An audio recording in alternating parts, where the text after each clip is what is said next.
what do you say? Don't come to UK, especially to Nepalese. हैन नेपालमा भएकोहरू कोही युके आउन खोजिरहेछ भने don't come to UK. Why? UK as a student as a student त गाह्रै छ. मेन त फर्स्ट एउटा युनिभर्सिटी फी नै धेरै छ होइन. अब त्यो भनेको नर्मल नेपालीहरूलाई त धेरै ठुलै हो.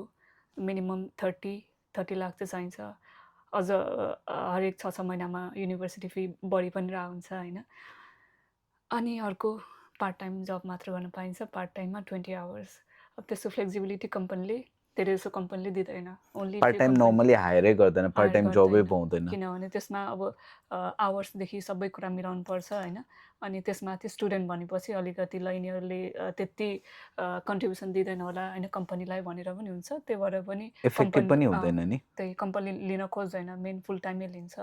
त्यही भएर पनि मोस्टली पार्ट टाइम पाउँदैन. प्लस त्यही भएर स्टुडेन्टहरूले पनि स्ट्रगल गर्नुपर्ने हुन्छ, डोर टु डोर जानुपर्ने हुन्छ. अनइम्प्लोइमेन्ट भनौँ त्यतिकै पनि अनइम्प्लोइमेन्ट हाई छ. फुल टाइमरले नै राम्रोसँग जब पाइरहेछन्, राम्रो बेटर पे त त्यस्तै हो होइन. मिनिमम पेमा पनि राम्रोसँग सबैतिर पाइरह हुँदैन. वान अनि त्यही पार्ट टाइम जब गरेर पनि सबै तार्न गाह्रै छ. युनिभर्सिटी फी इफ तिनीहरूले फुल पेमेन्ट नै नेपालमा गरेर आयो भने अलिक सजिलो हुन्छ. अब इन्स्टलमेन्टमा तिर्ने यताउता भन्यो भने चाहिँ त्यो त वर्स्ट आइडिया हो. किनभने यहाँ आएर आएको भोलिपल्टबाट कमाइन्छ भन्ने हुँदैन. कसैले 5-6 महिनासम्म पनि जब पाएको हुँदैन. वान इज द्याट एक्सपेन्सिभ छ. सो अब एक्लै बस्दाखेरि पनि अकोमोडेसन भयो, एउटा त अकोमोडेसन एक्सपेन्सिभ भयो, लजिङ फुडिङहरू तिनीहरू फुडिङहरू मेन बाहिरको खानेकुरा रेडिमेड खानेकुरा चाहिँ धेरै नै महँगो छ होइन. नेपालमा भन्दा धेरै नै महँगो छ. अब जहिले बाहिर खाइन्छ भने पनि हुँदैन, टाइम पनि हुँदैन, साध्य पनि चल्दैन.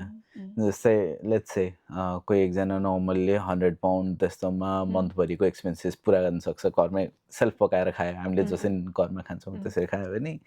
बट अब बाहिर किनेर खान थाल्यो भने एक दिनमै जान्छ 20 पाउन्ड 25 पाउन्ड जान थाल्छ. त्यो भनेको त्यसरी साध्य पनि चल्दैन.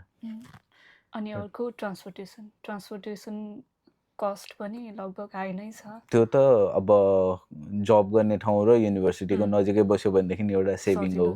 अदरवाइज भन्न साथै त्यही अनुसारले पाउँछ भन्ने पनि हुँदैन. कति ठाउँमा त सेन्ट्रलमा हुन्छ होइन.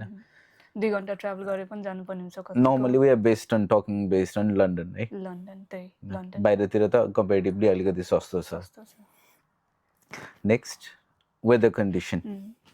नेपालबाट आउने मान्छेलाई यहाँनिर सबभन्दा वर्स्ट लाग्ने भनेको वेदर. एकछिनमा पानी पर्छ, एकछिनमा घाम लाग्छ, एकछिनमा चिसो हुन्छ. वेदर एकदम मान्छे त्यो वेदर हेरेर स्याड सिन्ड्रोम फिल गर्छ, एकदमै डिप्रेस्ड हुन्छ. एउटा त्यो. अर्को ठेगानै हुँदैन, अलिकति क्लाइमेटाइज गर्नलाई टाइम लाग्छ. किनभने गर्मीमा एकदमै गर्मी फिल हुन्छ, जाडोमा एकदमै जाडो अस्ति रिसेन्टली कति -6-7 सम्म पुग्यो. सो त्यो एउटा कन्डिसन भयो. वेदर कन्डिसनले पनि एफेक्ट गर्छ. अनि flu or different type of viruses पनि धेरै नै चाँडै नै फैलिन्छ यहाँ यो कोल्ड वेदर भएको कारणले. अर्को भनेको एउटा सोसियल वेलबिङ पनि हुँदैन होइन. मान्छेहरू सबैजना बिजी नै भइरहेको हुन्छ. मेनली धेरै जसो लङ सिफ्ट गर्ने मान्छे नै हुन्छ, उनीहरूलाई टाइम हुँदैन. अब स्टुडेन्ट आएको छ भने एक्लै भयो धेरै जसो. अनि इफ डिपेन्डेन्ट छैन भने चाहिँ एक्लै अब सबै काम गर्नुपर्ने हुन्छ. सन्चो नहुँदाखेरि अरू टाइम नहुँदाखेरि खाने ठेगान हुँदैन. त्यही हो. घरमा एउटा फ्यामिलीसँग बसेको जस्तो इन्भाइरोमेन्टबाट आएको मान्छेलाई भनेको ट्रमाटाइजिङ नै हुन्छ यहाँनिरको. सोसियल लाइफ हुँदैन. अनि त्यही हो, मिस हुने, दसैँ तिहार यताउता मिस हुने, उनीहरूलाई अब डिप्रेसन हुने त्यो पनि मेन कारण हो. अर्को एउटा पनि छ नि, जस्तै बाहिर जाने भनेर भूत चढ्छ नि. 12 सक्यो जाने, ब्याचलर सक्यो जाने भनेर भन्छ नि. नर्मली जान चाहिँ नेपालमा बसेकोलाई चाहिँ के लाग्छ भनेदेखि बाहिर बसेकोहरूले के हुन्छ, घुमेको रमाइलो गरेको फोटो राखेको हुन्छ होइन. कहीँ ट्राभल गरिरहेको हुन्छ, इन्जोय गरिरहेको देखिन्छ, यो त्यो देखिन्छ. त्यसले एट्र्याक्ट गरिरहेको हुन्छ नि. तर रियालिटी चाहिँ त्योभन्दा कम्प्लिटली अपोजिट हुन्छ. किनभने यहाँको लाइफ भनेको बिहान जुरुको उठ, काममा जाऊ, राति आऊ, खाना पकाऊ, खाऊ, सुत. एभ्री डे सेड्युल त्यही हुन्छ. एक दिन या 2 दिन विकेन्डमा बिदा पायो, त्यो बिदाको बेलामा एक दिन सबै मेन्टेन गरेर सपिङ गरेर यता जान्छ. रेयरली कहिले काहीँ ग्यादरिङ मिल्यो भने अनि घुम्न गयो. पोस्ट आउने भनेको त्यही हो, त्यही घुम्न गएको आउने हो, त्यही 2-3 महिनामा एकचोटि त्यही हो। आइरहन्छ। अब कसैले पनि भाँडा माझेको, त्यहाँनिर फोहोर सफा गरेको, यो त्यो यताउता त्यस्तो लोवर लेभलको जब गरेको त त्यो कसैले पनि पोस्ट गर्दैन, अभियसली इन्जोय गरेकै राख्छ। नेपालमा बस्नेलाई चाहिँ के लाग्छ भने गयो जान साथै यसरी घुम्न पाइँदो रहेछ, रमाइलो हुन्छ भने त्यसैले एट्र्याक्ट हुन्छ। सो म चाहिँ के सजेस्ट गर्छु भने if you are doing a better job over there होइन, don't try to come to UK. UK मात्र होइन, अरू कन्ट्रीमा पनि त्यही नै होला कन्डिसन होइन, स्पेसली हामीलाई अलिकति युके हामीले देखिरहेको भएर मात्रै। अहिले चाहिँ पहिला त अब अलिकति सजिलो थियो भिजा यताउताको लागि, अब अहिले स्ट्रिक्टर रुल पनि बनाएको छ इमिग्रेन्ट्सहरूलाई होइन। सकेसम्म इमिग्रेन्ट्सहरू कम नै होस्, पहिलाको कम्पेरिजनमा कम नै होस् भन्ने पनि खोजिरहेको छ, किनभने इमिग्रेन्ट्स आएर धेरै नै केयर्स पनि धेरै भएको छ नि त। अब डिफ्रेन्स, कल्चर डिफ्रेन्सदेखि सबै कुराले मान्छेहरू त्यति ह्याप्पी देखिँदैन। मान्छेहरूले कल्चर एड्याप्ट गर्न नसक्यो कि अब के हो कहिलेकाहीँ बुझ्नै गाह्रो छ। अब त्यसले गर्दाखेरि पनि अब इमिग्रेसनलाई चाहिँ अलिकति त्यो रुललाई चाहिँ टाइटै गराएको छ। ओभर पपुलेटेड हुँदैछ, त्यसले गर्दाखेरि उनीहरूले टाइट पनि गर्दैछन् नि त्यो ओभर कुरा। Populate is not over the populated भन्दा प्रब्लम पनि एउटा त्यो सिस्टम चाहिँ मेन्टेन गर्न अलिक गाह्रो हुन्छ धेरै इमिग्रेन्ट्स भयो भने। प्लस इमिग्रेन्ट्सहरू पनि अलिकति अब बुझ्नेवाला अलि हुन्छ नि, ल हामी यो एडाप्ट गरौँ, यो यसरी गरौँ, यो सिस्टममा बसौँ, यसरी रुल अनुसारले युकेमा हुन्छ नि ब्रिटिस कल्चर टाइपको अलिकति त्यो त्यसमा पनि एडाप्ट भएन। आफ्नो आफ्नै कल्चरमा त्यसो बसेपछि त अलिकति त उनीहरूको आफ्नो कन्ट्रीको आफ्नै मेन भ्यालु र कल्चर नै अलिकति हट्न थाल्यो। बाहिर आएपछि यहाँ इङ्ग्लिस कन्ट्रीमा आएपछि यहाँ लाइफ त्यस्तो चाहिँ काममा जाने आउने आफ्नै मात्र खाने, आफ्नै टेस्ट मात्र राम्रो, अरूको नराम्रो, त्यस्तो पनि गर्नु भएन मान्छेहरूले होइन। त्यस्तो हुँदाखेरि पनि अलिकति डिफ्रेन्सहरू हुन्छ, मान्छेहरूलाई मन पर्दैन, त्यही त हो नि ब्रिटिसहरूलाई त main.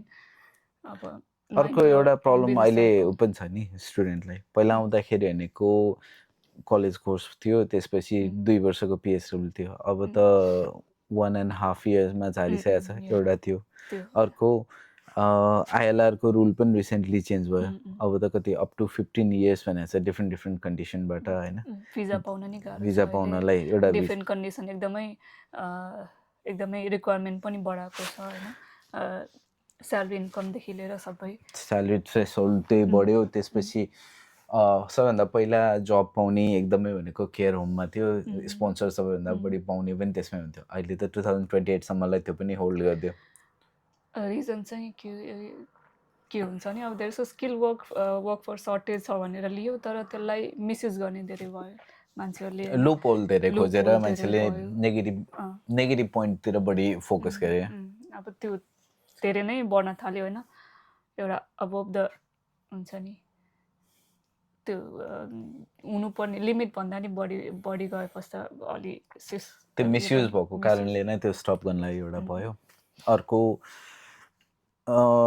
As a student alone आउने हो भने एक्लैले कमाएर त्यो 20 घन्टा कमाएको पैसाले खाएर पुग्दैन होइन।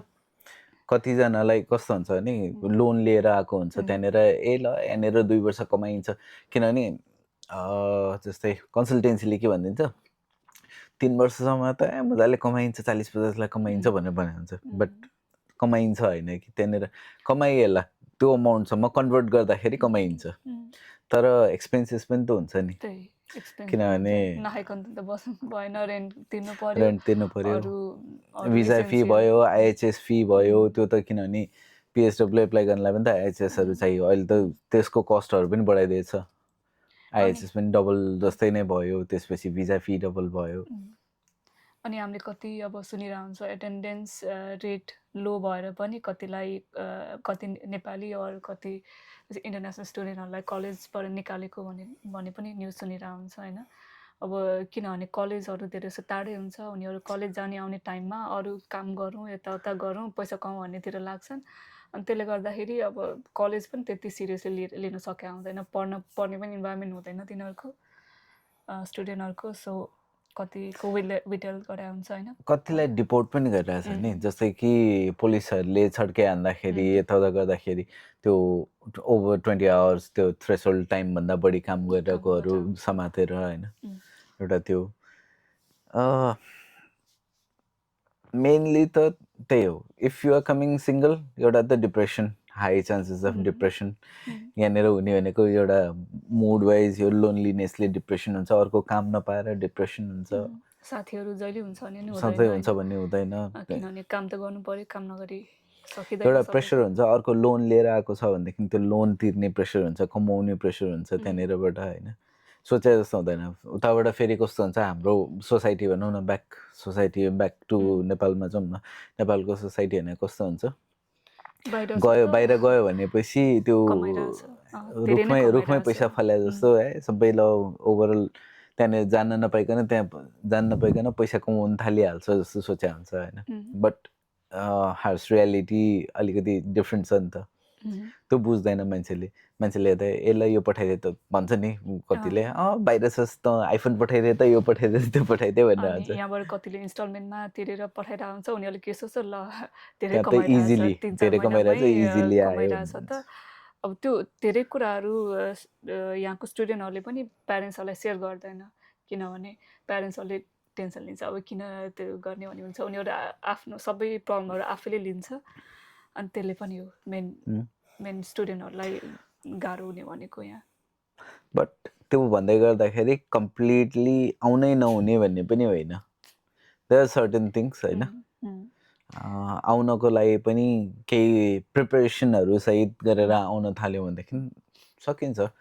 जस्तै किन आउने त युके भन्ने कुरा हो कि, क्वालिफिकेसन लिनलाई नर्मली हामीलाई सबले के भन्छ, इन्टरनेसनल डिग्री भन्छ होइन. तर मैले देखेको इन्टरनेसनल डिग्री लिने हो भने एउटा रेप्युटेड कलेजबाट युनिभर्सिटीबाट इनरोल भएर लिने हो भनेदेखि फाइन. त्यो नाम मात्रैको युनिभर्सिटी यहाँनिर फालाफाल पाइन्छ, त्यो बिल्डिङ भाडामा लियो चलायो त्यहाँनिरबाट जति पनि पाइन्छ. सो सबसे बेटर भनेको एउटा कि त प्रपर रिसर्च गरेर युनिभर्सिटी रिनाउन्ड छ कि छैन, किनभने उनीहरूको हामीलाई जसरी कन्सल्टेन्सीले ब्रिफ गर्छ नि त्यो रियालिटीमा हेर्ने हो भनेदेखि त्यो युनिभर्सिटीको केही भ्यालु नै हुँदैन. सबभन्दा वर्स युनिभर्सिटीमा पढाएको हुन्छ, कति कन्सल्टेन्सीले रिकमेन्ड गरेको पढाएको, त्यो त उनीहरूको कमिसन त हो नि, कन्सल्टेन्सीलाई नि कमिसन आउने हो होइन, त्यसको कन्सल्टेन्सीलाई नि त्यति नलेज हुँदैन कलेजको के हो. सो इफ साँच्चीकै पढ्ने हो भने त्यो कुरामा राम्रोसँग प्रपर रिसर्च गर्नु पर्यो, आफ्नो सब्जेक्ट राम्रोसँग रिसर्च गर्नु पर्यो होइन. नत्र त यहाँ त हप्तामा 2 दिन 3 दिन गएर पढेकोमा कति नै पढिन्छ र. पढ्नको लागि त्यही सेल्फ स्टडी हुन्छ यहाँनिर. फ्यामिली ब्याकग्राउन्ड पनि अब फाइनेन्सियल ब्याकग्राउन्ड पनि स्ट्रङ नै छ भने यसो के यहाँ राम्रो कलेजमा पढिरहेकोहरू पनि छन्, बाहिरबाट आएकोहरू नै धेरै हुन्छ. यो अक्सफोर्ड युनिभर्सिटी क्याम्ब्रिजमा एक्सेप्टेन्स रेट चाहिँ अलि लो हुन्छ, त्यसको लागि धेरै रिसर्च धेरै अब नेपालमा पनि अब अलि धेरै नै पढेको खतरा पढेको मान्छेहरूले नै गरेर हुन्छ. खतरा त नभन्नु होइन, प्र्याक्टिकल भएको मान्छे स्टुडेन्टहरूले त्यहाँ पाइरहेको हुन्छ. अब त्यही अनुसारले उनीहरूको त्यो कलेज पछि उनीहरूले जुन जब गर्छ नि त्यो पोस्ट त्यो पनि राम्रो पे, अलिकति हाई पेइङ जबहरू, तिनीहरू राम्रो रेप्युटेड जबहरू त्यो भएपछि उनीहरूको त्यो करियर पनि डेभलपमेन्ट हुन्छ. त्यो अनुसारले अक्सफोर्डमा पढेको त्यो पछि जब यो गऱ्यो भने चाहिँ जता गए पनि उनीहरूको त्यो अब उनीहरूको सिभी नै रेप्युटेड हुन जान्छ, सिभी नै स्ट्रङ हुन्छ होइन. त्यो पछि देन अपर्च्युनिटी त छ यहाँ होइन, कलेजहरू राम्रो धेरै नै राम्रो कलेज छ, टपमा आउने कलेजहरू पनि धेरै छ. त्यो अनुसारले पढ्नको लागि सिरियसली पढ्नको लागि हो भने ओके, पिएचडी पनि गर्ने हो भने द्याट्स अझ धेरै राम्रो हो. त्यहाँ यहाँ रिसर्चको लागि धेरै नै राम्रो कलेजहरू छन् यहाँ, त्यस्तोमा चाहिँ राम्रो हो. तर फाइनेन्सियल ब्याकग्राउन्ड राम्रो भएकोलाई मात्र ठिक होला. तर मिडियमहरूले पनि यसो अब प्लानिङ गरेर आफ्नो छोराछोरीहरूलाई पढाउनको लागि नै भनेर मात्र गर्नु पर्यो. प्लस पार्ट टाइम भनेको उनीहरूको लागि अलिकति त्यो हुन्छ रिफ्रेसमेन्ट टाइपको लागि मात्र पार्ट टाइम जब गर्ने हो भने ओके. तर कमाउनको लागि भनेर स्टुडेन्टमा लगेर स्टेबल मोनिटरी बेसिस पनि त स्ट्रङ हुनु पर्यो नि त, फाइनेन्सियल ब्याकग्राउन्डको कुरा गरे जस्तो. अनि फ्यामिलीले पनि प्रेसर दिनु भएन होइन यहाँ स्टुडेन्टहरूलाई ल पैसा पठाऊ भनेर जब पायो भन्दैमै पैसा पठाउनुपर्छ अर्को महिनादेखि पैसा पठाउनुपर्छ अनि टाइपको नि सोच्नु भएन जब पाउने भनेको उनीहरूको त्यो रेगुलर खर्च तान्नलाई मात्र हुन्छ यहाँ अर्को भनेको विथ डिपेन्डेन्ट आउँदाखेरि चाहिँ कम्पेरिटिभली सजिलो तर अहिले कतिवटा कोर्समा रिसर्च बेस नभएको कोर्सहरूमा त डिपेन्डेन्ट पनि ल्याउन पाइँदैन सो त्यो भनेको अनुसारले अलिकति रिसर्च बेस कोर्सहरू पिएचडी गर्नेहरू तिनीहरूले मात्र पाउने भयो भनेपछि त्यही अनुसारले मेन्टली प्रिपेयर पनि हुन्छ कपाल हुँदाखेरि एउटा फाइदा चाहिँ के हुन्छ भने अलिकति मेन्टल सपोर्ट पनि भयो होइन फाइनेन्सियलमा पनि अलिकति सपोर्टै भन्छु म त किनभने एटलिस्ट डिपेन्डेन्टले फुल टाइम काम गर्न पाउँछ डिपेन्डेन्टले काम गरेकोले सर्भाइभल हुन्छ अनि मेन धेरै जस्तो यहाँ राम्रो भएको भनेको डिपेन्डेन्ट चाहिँ अलिकति हुन्छ नि स्किल्डवाला त्यसले चाहिँ प्रपर स्टडी गरेर एउटा आफूले राम्रो उता नेपालमा नि धेरै अब राम्रो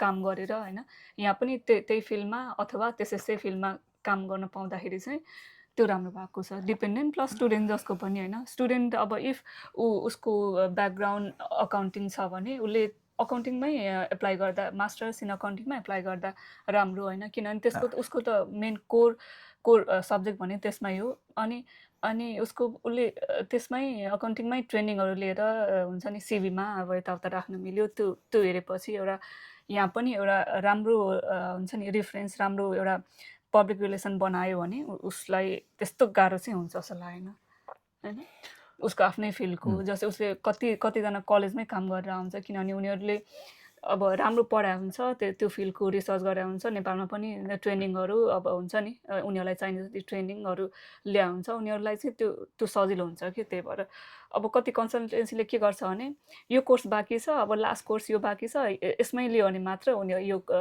यो कलेज लिन्छ भने हुन्छ जस्तै अब यो साइन्स पढेकोहरू पनि म्यानेजमेन्ट लिएर हुन्छ म्यानेजमेन्ट लिएकोहरू पनि के आर्ट्सहरू यताउता जुन अब मार्केटिङ भने थाहै नभएकोहरू पनि इन्टरनेसनल मार्केटिङमा कोर्समा फालाफाल छ सिट होइन एभाइलेबल सिट छ अनि कन्सल्टले भनेपछि उनीहरू आँखा चिम्लेर युके जान पायो भनेर छैन तर मार्केटिङ भनेर यहाँ अब कस्तो चाहिँ त्यति चाहिँ थाहा छैन होइन मार्केटिङ अब यहाँ धेरै जसो अब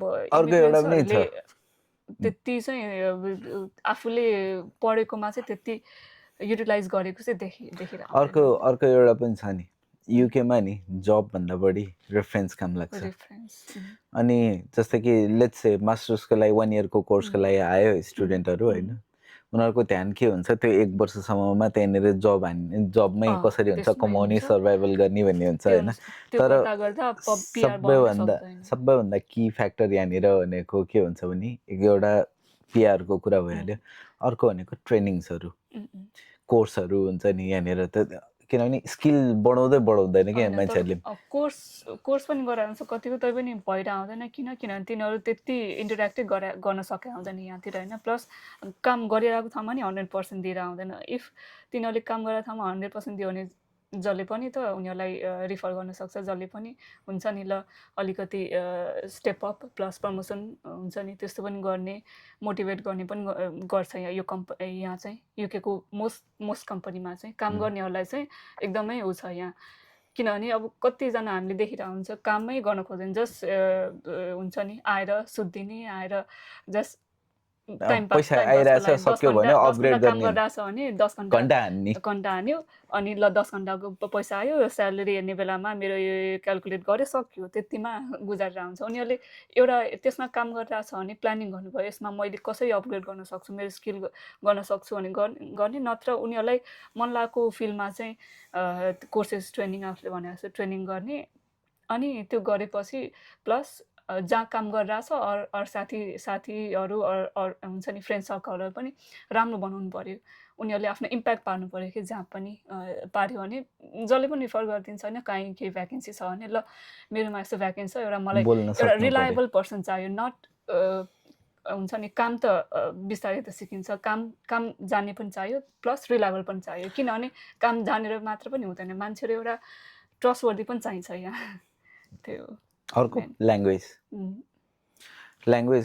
हामी नेपालीहरूको कस्तो छ भनेदेखि बेसिक त्यही इङ्ग्लिसमा आउँछौँ होइन चलिहाल्छ भनेर बसिरहेको हुन्छौँ तर we need to work on that one also होइन हाम्रो पनि छैन त्यति फ्लुएन्सी इङ्ग्लिसको नलेजहरू ग्रामर्सहरू हामी त्यति उ गर्दैनौँ आउँदाखेरि सुरुमा त नेपाली यिनीहरूले बोलेकै बुझिँदैन अहिले बल्ल अलिकति युज टु इङ्ग्लिसहरू अलि सो म चाहिँ कस्तो सजेस्ट गर्छु भने इफ युआर कमिङ होइन इम्प्रुभ यो इङ्ग्लिस अर्को कस्तो हुन्छ भने 3 महिना लाग्ने छ बरु 6 महिना पछि आऊ होइन तर कस्तो हुन्छ भने केही स्किलहरू चाहिँ अपग्रेड गरेर हो क्या जस्तै हाम्रोमा के छ त्यहाँनिर 1 विकको बरिस्ता ट्रेनिङ भन्छ त्यतिमा मैले कफी मेकिङ सिकेर आएको छु भनेर भन्छ पुग्दैन क्या प्रोफेसनलिजम चाहिन्छ त्यो भयो अर्को कोर्सेसहरू जस्तै युकेमा हेर्ने भने युकेमा बढी जस्तो एसियन ब्याकग्राउन्डहरूले अथवा अफ्रिकन ब्याकग्राउन्डले गर्ने कामहरू भनेको केयर सेक्टरमा बढी देखिरहेको हुन्छ होइन एउटा त्यो भयो तर त्यस्तो हो भने पनि अलिकति त्यसमा रिसर्च गरेर बरु अलिकति नलेजहरू बढाएर आउँदाखेरि आई थिङ्क सर्भाइभल इम्पोसिबल होइन गर्न पनि मिल्छ you need to have a patience overnight चाहिँ के पनि हुँदैन अलिकति म गर्छु भनेर आउने सोच्ने हो भनेदेखि लङ रनमा ल म एनिवे घरबाट निस्किसकेँ भनेपछि म यति त स्ट्रगल गर्छु होइन म यसरी गर्छु भन्ने हुनु पऱ्यो अर्को आफ्नो सबको आफ्नो स्ट्रगल हुन्छ आफ्नो वे अफ पर्फर्मिङ हुन्छ होइन कसैले ओभरनाइट गर्यो कसैको ओभरनाइट सक्सेस आयो भन्दामा सबैको त्यही आउँछ भन्ने हुँदैन कसैको 5 वर्षपछि आउला अरे कसैको 10 वर्ष लाग्ला अरे you need to have the patience अनि अरूको भयो अरू सक्सेसफुल भयो भनेर पनि त्यो नराम्रो फिल गर्नु हुँदैन किनभने हु नोज होइन त्यही मान्छेले तिमीलाई पनि रिफर गर्देला इफ राम्रो सोच्यो भने त अरूको प्रोग्रेस भएको छ भनेर अरूको खुट्टा तान्ने यो त गऱ्यो भने आफ्नो पनि के राम्रो हुँदैन त्यो चाहिँ 100% ट्रु होइन हुन्छ यसको बारेमा फेरि अर्को टपिक पनि फेरि डिस्कस गरौँ ल यस आजलाई यति नै थ्याङ्क यू